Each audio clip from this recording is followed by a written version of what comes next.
Ada satu fase hidup yang hampir semua orang alami, tapi sangat sedikit yang benar-benar memahaminya. Fase ketika belum ada perubahan di luar, tapi di dalam, sesuatu sudah tidak sama lagi. Kamu masih hidup di realita yang sama. Masalah mungkin masih ada, keadaan belum berubah drastis. Tapi, cara kamu merasakan hidup berubah.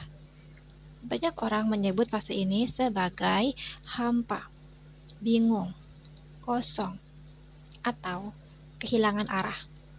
Padahal sebenarnya ini adalah fase paling subur sebelum manifestasi besar terjadi. Karena setiap perubahan besar tidak pernah dimulai dari kejadian, tapi dari pergeseran pikiran yang sangat halus. Dan hari ini kita akan masuk ke lapisan itu. Kita hidup di era di mana manifestasi sering disalahpahami.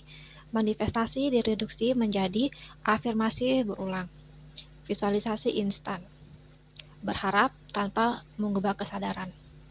Padahal, jika manifestasi hanya soal kata-kata positif, maka semua orang sudah hidup di versi terbaiknya. Masalahnya bukan pada afirmasi. Masalahnya adalah pikiran terdalam yang tidak kita sadari. Karena realita tidak merespon apa yang kamu ucapkan, tapi merespon apa yang kamu anggap wajar dan normal. Jika di dalam dirimu masih ada keyakinan hidup itu perjuangan, rezeki harus ditebus dengan penderitaan, aku harus berjuang keras agar layak, maka afirmasi hanyalah hiasan di atas fondasi lama. Manifestasi besar tidak menembus fondasi lama. Ia menunggu sampai fondasi itu bergeser. Ada satu hukum batin yang jarang diajarkan. Kamu tidak menarik apa yang kamu inginkan, kamu menarik apa yang selaras dengan kesadaranmu.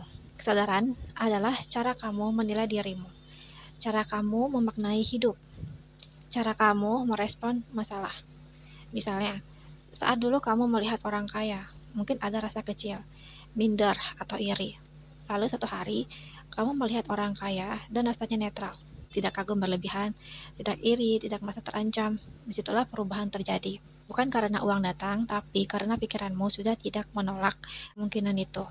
Manifestasi besar tidak pernah datang ke pikiran yang masih merasa itu bukan untukku. 1. Pikiran hening tanpa alasan jelas. Kamu tidak sedang bahagia berlebihan, tapi juga tidak panik.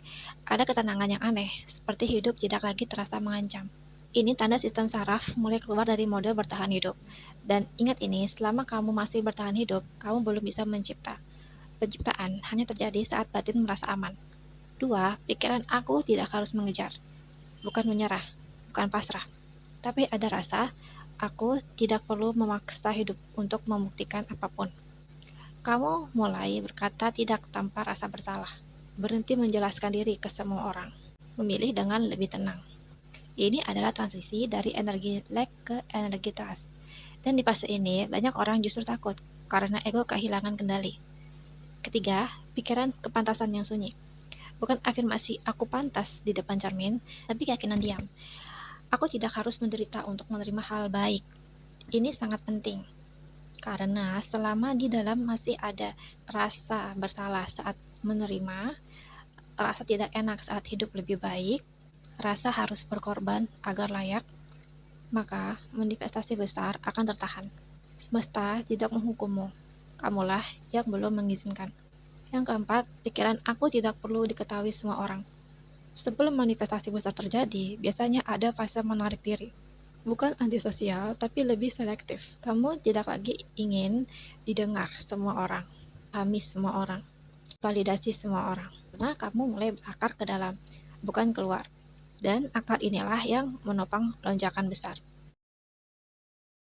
Karena identitas lama sedang runtuh.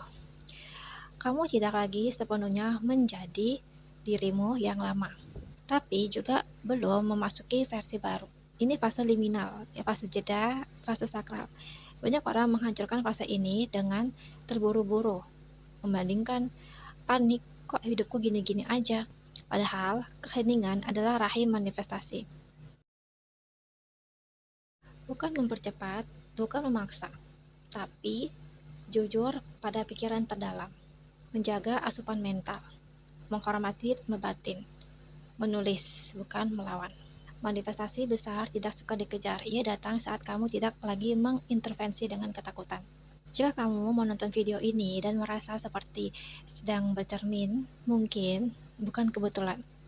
Mungkin pikiranmu sudah mulai mendahului realitamu. Dan jika itu benar, tugasmu bukan melakukan lebih banyak, tapi mengganggu proses lebih sedikit. Tulis di komentar, aku mengizinkan hidup berubah dengan tenang.